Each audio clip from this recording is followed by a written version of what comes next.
Hi, folks. Hope you're okay today. It's good to be with you and love to everybody out there. My website is jasonburnspreacher.com, jasonburnspreacher.com, jasonburnspreacher.com. I just want to talk about evolution and just expose a few issues concerning evolution. Number one, the mechanism. If you read the works and look at the works of Richard Dawkins and do some scholarly work and just look at his works, you will find that this issue of the mechanism of evolution has not been dealt with adequately by him. And there is a lot of equivocation and there's a lot of semantic dancing around and twisting under a pseudoscience that is not actually scientific, is not actually accurate, and not actually philosophically or scientific cogent. And what am I talking about? What happens with the evolutionist is this. They say that evolution is true. And they will say to you that you can see you can see animals changing today. You can see rabbits getting bigger. You can see moths changing. You can see things. And then they jump from what they can see and say, well, this has happened over billions of years. And there's a total equivocation there, a total dishonesty, a total lack of intellectual integrity. And a lot of philosophers and scientists need to be called out and the lack of intellectual ability to think critically at this point. Now, what happens is the evolutionist and the atheist and all the rest of it, who pride themselves on their great intellects, will throw out the cackle like this and say, oh, no, you don't understand evolution. That's an ad hominem. Oh, you don't understand the actual process of evolution, which is condescending. And, well, nobody actually believes what you're actually saying concerning this issue in terms of what you're about to say. We know what you're about to say, so let's say it. Macro and microevolution are not the same. Oh, now you're all getting excited and all laughing and all saying he doesn't understand. But what you're doing is showing how intellectually dishonest and disgraceful you are. And you philosophers and scientists out there are absolutely disgraceful if you are suppressing the truth at this point. I challenge you as a philosopher, I challenge you as a scientist to think critically on this point. It is not demonstrable to demonstrate macroevolution in time. And you know that. Even Meyer, I think his name was, great evolutionist who died a few years ago, said that evolution is a historical science. It's about looking back in time. And what you tend to do is use what you can see on a micro level of evolution. A rabbit changing or a moth changing on the micro level. And then make an assumption that on the micro there is going to be a macro going back millions of years. And that is the logical conclusion that you have made that is not logical, it is illogical. It is totally illogical. It lacks any verification whatsoever. And even Karl Popper, who said evolution cannot be verified, and somebody has recently pointed out that Karl Popper retracted that. But even when you read his so-called retraction, which has not been intellectually, honestly studied in detail, but if you study his retraction in detail, the point that he made, he doesn't actually deal. The point that he said cannot be verified about evolution, he never actually dealt with it when he so-called retracted. He left it in the air because it cannot be demonstrated on a macro level. And this is the total intellectual dishonesty of evolutionists. The total intellectual dishonesty of many philosophers and scientists at the moment who are not thinking critically on this topic. Think critically.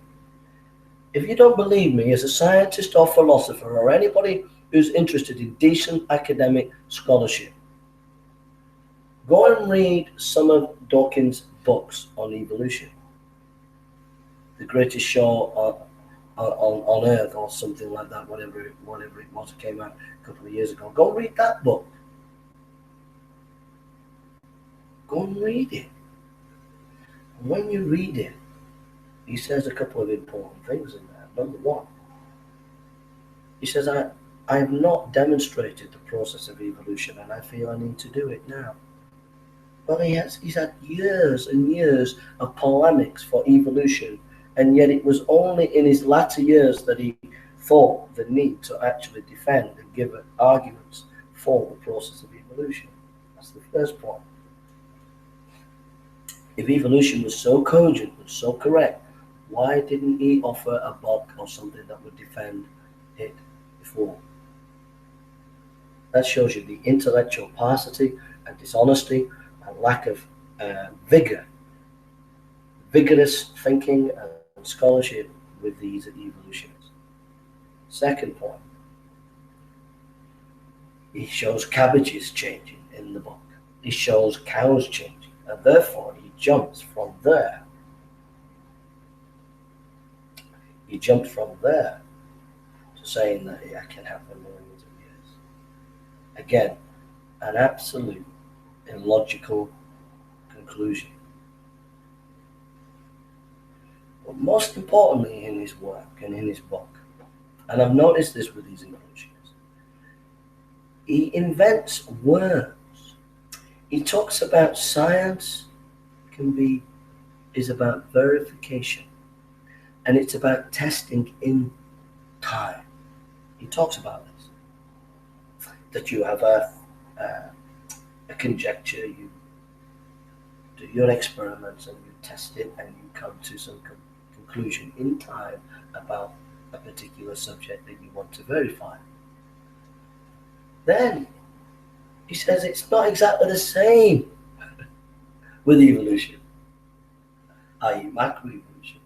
So he invents a word to tinker with the scientific process in order to say, but even though it's different, it's half and half. We can verify it, but we can't verify it. And so he invents terms. Absolute nonsense. I can give you the specifics. I have the page numbers and references here in my notes if you wanted that. I'll do that in another video. I'll give you the specific references. In fact, if you just wait a second, I will give you the references.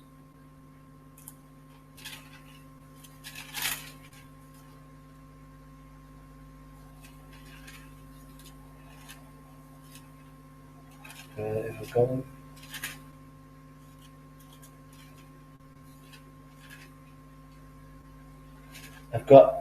I've got the notes upstairs.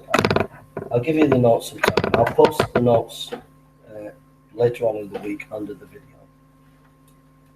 The exact reference to the making up of words, I'll put that under the video. So, my first point is this. Don't call it scholarship when you're inventing words, when you're twisting and equivocating on the topic. Now, the evolutionist, the internet brigade with the internet scholarship will say this. They'll say nowhere in the field do they talk about macro and micro. It's just an invention of creationists. This is a bare-faced lie. A total bare-faced lie. Absolute, total bare-faced lie. It's not true. It's not true. In the academic field, there is a reference to macroevolution and microevolution. So it's a bare-faced lie for the internet brigade on the internet to say that isn't the case. Again, absolute dishonesty on the internet. Absolute dishonesty going on concerning this. So my first point is the process of evolution. It cannot be verified in time, And scholars like Dawkins will try to invent words where they try to muddy the waters, and they actually are equivocating, talking about one subject and then thinking that it's the same as the other subject when it isn't. It's a completely different subject. In other words, they're talking about saying microevolution is macroevolution. And it's a total equivocation and a lack of honesty, because it's two different subjects, two different processes, and it needs to be called out for what it is. Take care.